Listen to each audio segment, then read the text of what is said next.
या देवी सर्वभूतेषु माँ कुष्माण्डारूपेण संस्थिता नमस्तस्यै नमस्तस्यै नमस्तस्यै नमो नमः। ओम दुम दुर्गाय नमः। नवरात्रि के चौथे दिन माँ कुष्मांडा की पूजा की आप सभी को हार्दिक शुभकामनाएं। नवरात्रि के चौथे दिन माँ दुर्गा के चौथे स्वरूप माँ कुष्मांडा की पूजा आराधना की जाती है और आज की वीडियो में आप जानेंगे कि माँ कुष्मांडा की पूजा किस प्रकार से नवरात्रि के चौथे दिन हमें करनी चाहिए। माँ कुष्मांडा की पूजा विधि क्या है, किन मंत्रों का आज हमें जप करना चाहिए और किन रंगों के वस्त्र धारण करके आज माँ की हमें आराधना करनी चाहिए। माँ को कौन सा पुष्प बहुत प्रिय है और कौन सी वस्तु माँ को अर्पित करें जिससे कि माँ से मन चाहा वरदान हमें प्राप्त हो। और जिस भी मनोकामना से हम माँ की पूजा आराधना कर रहे हैं या मंत्रों का जप कर रहे हैं, व्रत धारण कर रहे हैं, हमारी वो मनोकामना माँ की कृपा से पूर्ण हो, इसके लिए आज विशेष क्या करना चाहिए, संपूर्ण जानकारी आपको आज की वीडियो में मैं शेयर करने वाली हूँ। तो वीडियो बहुत महत्वपूर्ण है, पूरा ज़रूर देख लीजिए। और अगर आपको वीडियो अच्छी लगे तो इसे लाइक भी ज़रूर कीजिए, क्योंकि आपके लाइक्स, आपके कमेंट्स मेरे लिए बहुत महत्वपूर्ण होते हैं। यही एकमात्र जरिया है जिनसे मुझे पता चलता है कि आपको ये वीडियो अच्छी लगती हैं और आपके लिए ये वीडियो उपयोगी है। तो अगर वीडियो अच्छी लगे तो लाइक तो ज़रूर ही किया कीजिए। और अब जानते हैं माँ कुष्मांडा की पूजा विधि के बारे में। तो सुबह जल्दी उठ जाइए, नित्य कर्मों से निवृत्त होकर स्नान कर लीजिए और स्नान करने के बाद साफ स्वच्छ वस्त्र धारण कर लीजिए। आज कौन से रंग के वस्त्र हमें धारण करने चाहिए, देखिए माँ कुष्मांडा को प्रिय है नारंगी और हरा रंग। इनमें से कोई भी रंग धारण करके आप माँ की पूजा आराधना कर सकते हैं। और शुद्ध वस्त्र धारण करने के बाद सबसे पहले भगवान सूर्यदेव को जल अर्पित कीजिए। उसके बाद अपने घर के मंदिर में आकर जहाँ पर आपने चौकी स्थापित की है या फिर जहाँ पर माँ की आप पूजा कर रहे हैं वहाँ पर आकर सभी देवी देवताओं को प्रणाम कीजिए। फिर उसके बाद शुद्ध आसन डालकर चौकी के पास बैठ जाइए। अब जो भी सामग्री आपने चौकी के पास माँ की पूजा से संबंधित रखी हुई है, सबका शुद्धिकरण कर लीजिए। तो शुद्धिकरण करने के लिए आप चाहें तो गंगा जल भी ले सकते हैं या फिर शुद्ध जल में भी आप माँ का ध्यान करते हुए और उसी जल से आप अपना शुद्धिकरण कर सकते हैं, सामग्रियों का शुद्धिकरण कर सकते हैं। आसपास पूजा स्थल पर चारों तरफ जल का छिड़काव करके स्थान का और खुद का पवित्रीकरण कर लीजिए। इसके बाद अपने सामने शुद्ध घी का एक दीपक प्रज्वलित कीजिए और अब आपकी पूजा प्रारंभ हो जाती है। तो सबसे पहले भगवान गणेश की पूजा आपको करना है। भगवान गणपति के मंत्रों का जप करते हुए ओम गंगणपतये नमः, ओम गंगणपतये नमः, इस प्रकार से मंत्र जप करते हुए भगवान गणेश का पंचोपचार विधि से पूजा कर लीजिए। और हाँ, अब जैसे कि बहुत से भक्तों का प्रश्न है कि अगर हम भगवान गणेश को पान के पत्ते पर विराजित करते हैं नवरात्रि के पहले दिन, तो क्या हमें हर रोज पत्ता बदलना चाहिए? नहीं, देखिए जहाँ पर आपने भगवान गणपति को एक बार स्थापित कर दिया है उसे बार बार बदलना नहीं है, वहीं पर रहने दीजिए। आप पूजा करते रहिए, धूप दीप इत्यादि सब वहीं पर अर्पित करते रहिए। और वो पान का पत्ता अंतिम दिन जब हम नवरात्रि में कलश विसर्जन करते हैं तब ये सारी सामग्री हटाई जाती है।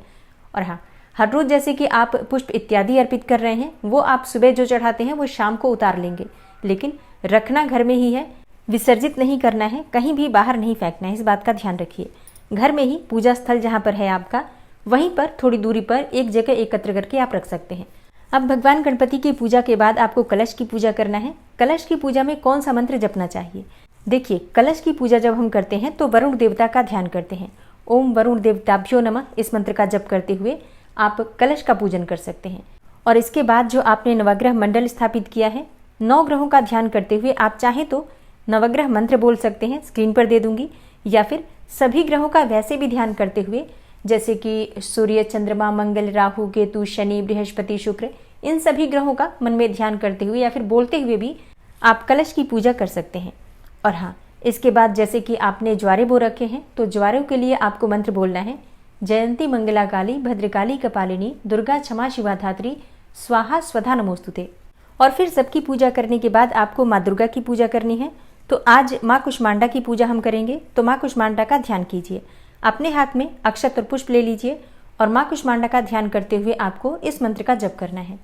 या देवी सर्वभूतेषु माँ कुष्मांडा रूपेण संस्थिता नमस्तस्यै नमस्तस्यै नमस्तस्यै नमो नमः। माँ कुष्मांडा का बीज मंत्र है ऐं ह्रीं देव्यै नमः।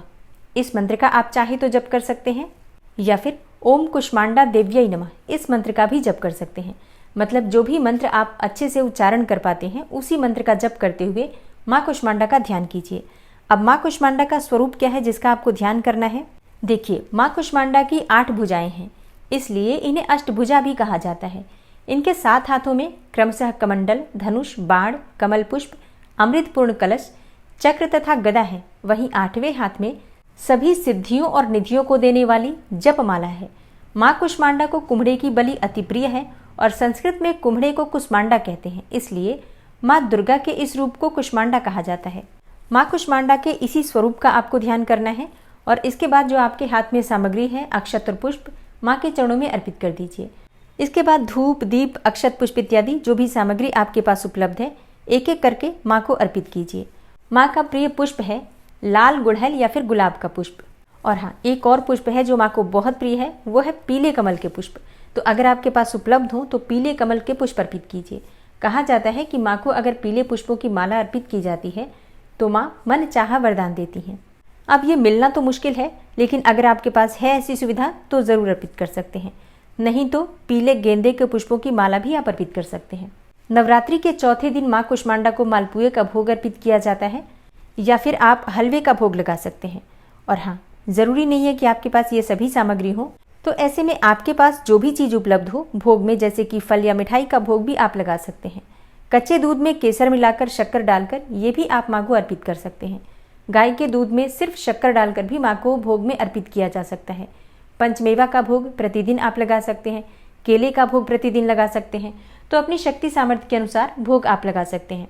तो अपनी शक्ति, अपने सामर्थ्य के अनुसार माँ की पूजा आराधना कीजिए और इसके बाद उनके मंत्रों का यथासंभव 11 बार, 21 बार या 108 बार जप कर सकते हैं।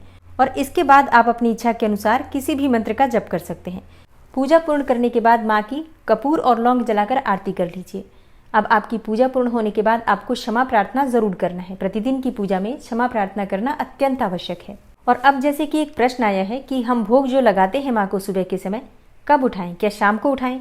देखिए, जब आपकी पूजा पूर्ण हो जाती है, सुबह की पूजा, उसके थोड़े समय बाद आप भोग वहाँ से हटा सकते हैं। जैसे कि 10-15 मिनट या आधे घंटे बाद भी आप भोग हटा सकते हैं।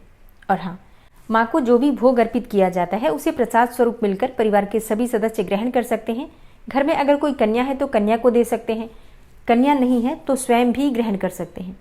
तो ये प्रश्न था आपका कि क्या शाम तक हम प्रसाद छोड़ेंगे वहाँ पर?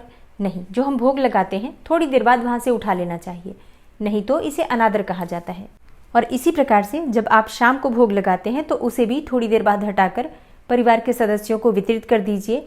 और अगर फल इत्यादि है, आपका व्रत है, तो आप फल इत्यादि स्वयं ग्रहण कर सकते हैं। तो दोस्तों, ये है आज की वीडियो जिसमें माँ कुष्मांडा की पूजा विधि के अलावा आपके कई सारे प्रश्नों के उत्तर भी मैंने आज की वीडियो में दिए हुए हैं। इसी प्रकार से अगर आप लोगों का कोई भी प्रश्न हो तो कमेंट बॉक्स में लिख सकते हैं, ताकि मैं उसे अगले दिन वीडियो में शामिल कर सकूं। और माँ कुष्मांडा की कथा और आरती और क्षमा प्रार्थना, ये जानकारी आपको आने वाली वीडियो में मिल जाएगी। तो चैनल से जुड़े रहिए ताकि सभी जानकारी आपको सही समय पर प्राप्त हो। और हाँ, प्रतिदिन की दुर्गा सप्तशती की कथा भी जरूर सुना कीजिए। मिलती हूँ मैं आपसे अगली वीडियो में, तब तक के लिए नमस्कार।